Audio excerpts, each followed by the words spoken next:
Hello guys, কেমন আছেন সবাই? আশা করি সবাই খুব ভালো আছেন। র্যান্ডম ভিডিও চ্যানেলের মুভির এক্সপ্লেনেশন সিরিজে আজকের পর্বে আমরা রাশিয়ান একটা অসাধারণ সিনেমা সম্পর্কে জানতে চলেছি, যে সিনেমাটির নাম হচ্ছে সোলজার বয়, মানে পিচ্চি যোদ্ধা বলতে পারেন আর কি। আর এই সিনেমাতে আমরা দেখতে চলেছি 6 বছরের একটা বাচ্চাকে দ্বিতীয় বিশ্বযুদ্ধে অংশগ্রহণ করতে। আর মজার ব্যাপার হচ্ছে এই সিনেমাটি বাস্তব ঘটনা থেকে ইন্সপায়ার হয়ে নির্মিত করা হয়েছে। আর পার্সোনালি এই সিনেমার যখন আমি হিন্দি এক্সপ্লেনটা দেখেছি তখন আমি ইমোশনাল হয়ে গিয়েছিলাম। আর আমার কাছে এজন্য মনে হয়েছে আপনারা এই সিনেমাটির কাহিনী অনেক পছন্দ করবেন। তো যাই হোক, সিনেমার শুরুতে আমরা সিরোজা নামের একটা ছোট বাচ্চাকে দেখি যে গাছের উপর বসেছিল। আর সেখানে আমরা সিরোজার বড় ভাইকেও দেখি, যার নাম ছিল পিটার। আর সে মাছ ধরছিল, আর অন্যদিকে তার মা কাপড় ধুচ্ছিল। কিন্তু তখন হঠাৎ করে জার্মান ফাইটার প্লেন চলে আসে আর চারদিকে তছনছ করে দেয়। আর এই পরিস্থিতিতে ফিরোজা তার গুলটি দিয়ে ওই প্লেনটি ধ্বংস করে ফেলে। আর তখন দৃশ্যের পরিবর্তন হয়, আর আমরা দেখতে পাই এটা আসলে ফিরোজার স্বপ্ন ছিল। তো ঘুমের মধ্যে সে তার মাকে ডাকছিল যে মা তুমি কোথায়। আর তখন তার গেটে কেউ টোকা দেয় বা ধাক্কাধাক্কি করে, আর তার চোখ খুলে যায়। আর সে গিয়ে যখন গেট খুলে তখন তার প্রতিবেশী খালা আসে, আর সে ফিরোজাকে দেখে বুকে টেনে নেয় এবং বলে ঈশ্বরের কাছে অনেক শুকরিয়া যে তুমি জীবিত আছো। আর ফিরোজা তখন বলে আমার মা আর আমার বড় ভাই পিটার কোথায় গিয়েছে।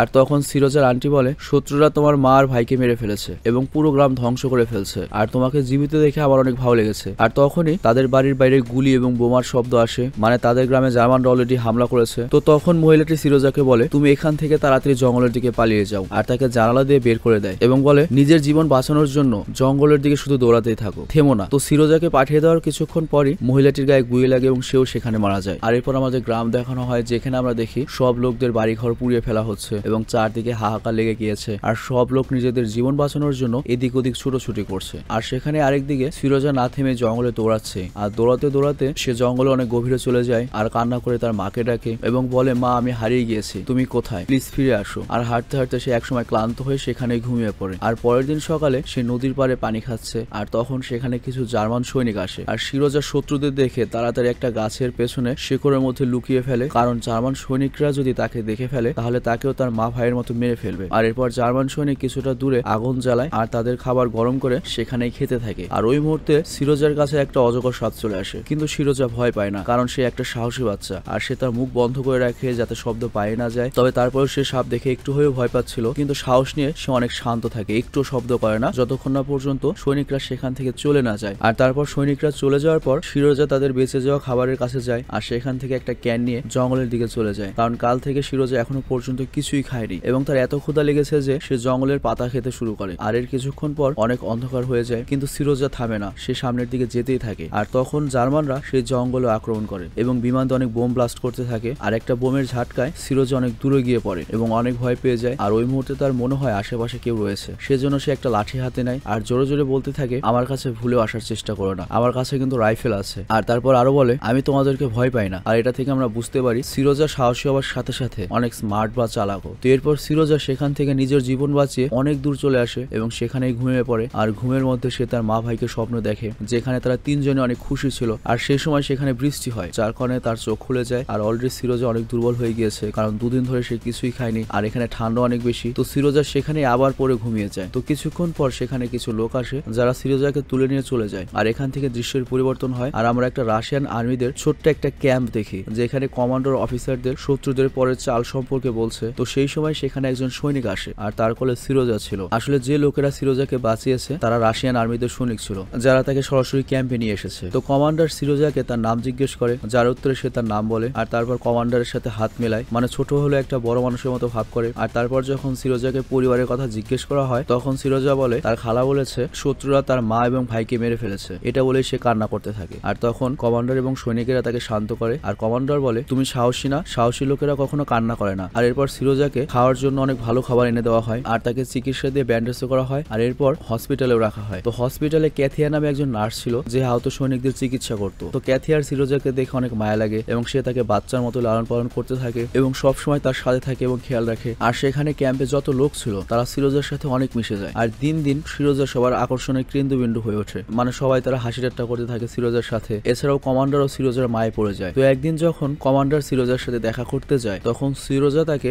বন্দুক দেখাতে বলে। আর তার কথা শুনে কমান্ডার বন্দুক সম্পর্কে সব সিরোজাকে বলে। আর সিরোজার সাথে দেখা করার পর সে যখন বাইরে আসে তখন তার সাথে ক্যাথিয়ার দেখা হয়। আর ক্যাথিয়া কমান্ডারকে বলে সিরোজাকে এই ক্যাম্পে এসে রেখে দিতে চায়। আসলে কমান্ডার সিরোজাকে অনাথ আশ্রমে বা এতিমখানাতে পাঠাতে যাচ্ছে, কারণ সে মনে করে যুদ্ধের এরকম একটা ক্যাম্পে থাকা একটা বাচ্চার জন্য খুবই বিপজ্জনক। কিন্তু ক্যাথিয়া সিরোজাকে অনাথ আশ্রমে পাঠাতে চায় না, কারণ ও ওকে অনেক ভালোবেসে ফেলেছে এবং তার নিজের কাছে রাখতে চায়, কিন্তু কমান্ডার তার কথা শোনে না, কারণ যেমন বলেছি এটা যুদ্ধের সময়, এখানে যে কোনো সময় যে কোনো কিছু হয়ে যেতে পারে। তো একটা বাচ্চার জন্য এই জায়গা মোটেও নিরাপদ নয়। তো এর পরের দিন সিরোজার কাছে কিছু সৈনিক আসে যারা তার সাথে অনেক হাসি ঠাট্টা করে, এবং এই দৃশ্যে আমরা বুঝতে পারি যে এই ক্যাম্পের সব লোক এই বাচ্চার সাথে কতটা মিশে গিয়েছে, এবং সেখানে থাকা কোনো সৈনিকই চায় না সিরোজা অনাথ আশ্রমে যাক। তো সেই রাতে ক্যাথিয়া অন্য একটা নার্সের সাথে সিরোজাকে নিয়ে কথা বলে, মানে কমান্ডার যে তাকে অনাথ আশ্রমে পাঠাতে চায় এই ব্যাপারটি তার মোটেও ভালো লাগেনি। তো পরের দিন রাশিয়ান একজন সাধারণ অফিসারও কমান্ডারের কাছে যায় এবং সেও সুপারিশ করে সিরোজাকে প্লিজ আমাদের ক্যাম্পে থেকে সরাবেন না, কিন্তু কমান্ডার উল্টো তাকে বকা দিয়ে সেখান থেকে তাড়িয়ে দেয়। আর তখনই সেই জায়গাতে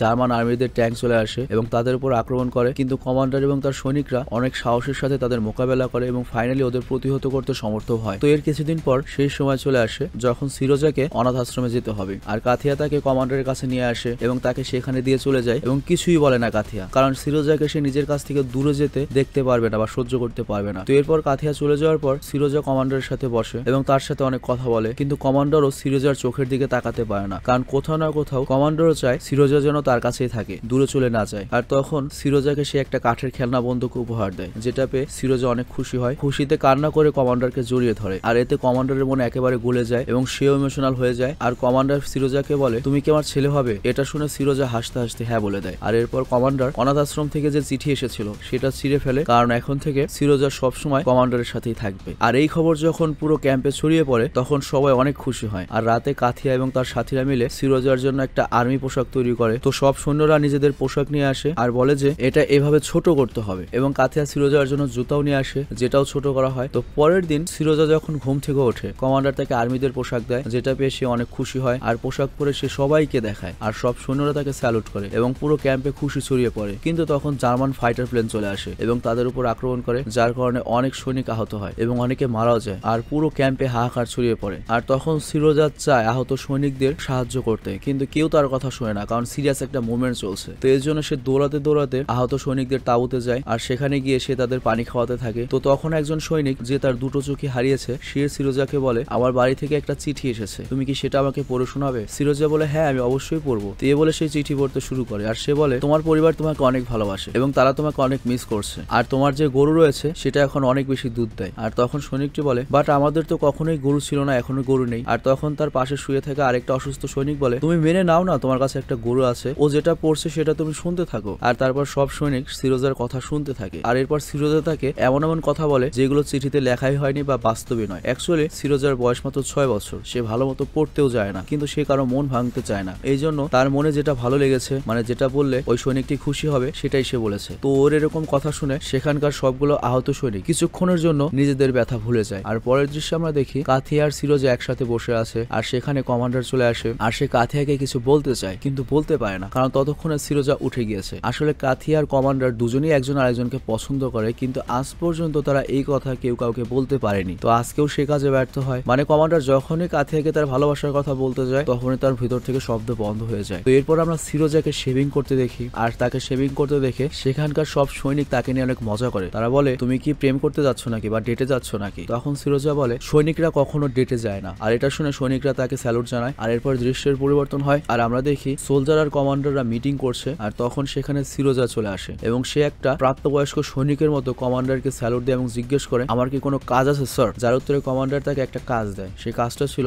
সৈনিকদের বাড়ি থেকে যে চিঠিগুলো আসে সেগুলো ওই সব সৈনিকদের পৌঁছে দেওয়া। তো এরপর কমান্ডার সিরোজার চেহারা একটা কাটা দাগ দেখে, যেটা দেখে তাকে জিজ্ঞেস করে তোমার এখানে কি হয়েছে? সিরোজা বলে সেভ করার সময় হয়তো কেটে গিয়েছে। আসলে ওই জায়গাটিতে কমান্ডারও কেটে গিয়েছিল এবং সিরোজাও কমান্ডারের মতো ওই জায়গাটি কাটে এবং কমান্ডারের মতো অ্যাক্টিং করে, মানে পুরোপুরি কমান্ডারকে নকল করছিল। তো এটা দেখে সেখানে যত সৈনিক ছিল সবাই খুব হাসে। আর তারপর সিরোজা খুব ভালো করে সকল সৈন্যদের বাড়ি থেকে আসা চিঠিগুলো দেয় আর তার সাথে সাথে ড্যান্সও করে এবং সবাইকে অনেক হাসায়। তো এই কাজ করার পর সিরোজা দূরবীন দিয়ে সেখান থেকে চলে যায় জঙ্গলের দিকে। তো এই দূরবীন বাকি সৈন্যরা তাকে দিয়েছিল উপহার হিসেবে। তো তখন সে দূরবীন দিয়ে দেখে ঘাসের ভেতরে একটা লোকের পা পড়ে আছে। তো সে তাড়াতাড়ি এসে এই কথা সৈনিকদের বলে আর সৈনিকরা এই কথা শুনে ঘাসের কাছে যায় আর সেখানে পৌঁছানোর পর তারা জার্মান গোয়েন্দা দেখতে পায় আর তাদেরকে ধরে ফেলে রাশিয়ান সৈন্যরা। তো এই ঘটনার পর সিরোজা বাহাদুরি সম্মান পায় এবং কমান্ডারের চোখে সে একজন ভালো সৈনিক হয়ে যায়। আর সেই রাতেই কমান্ডারের কাছে সিরোজার অ্যাডাপশন লেটার আসে, মানে অফিসিয়ালি বা সরকারি আইন অনুযায়ী কমান্ডার এখন সিরোজার বাবা, মানে সে অ্যাপ্লাই করেছিল বাবা হওয়ার, সেটা অ্যাপ্রুভ হয়েছে। তো এই কারণে খুশি হয়ে সিরোজা কমান্ডারকে নিয়ে কাথিয়ার কাছে যায়, কিন্তু সেখানে গিয়ে কমান্ডার দেখে কাথিয়া অন্য কারোর সাথে কথা বলছে। অ্যাকচুয়ালি কমান্ডার যেটা দেখে বাস্তবতা সেটা ছিল না। তো কমান্ডার ভুল বোঝে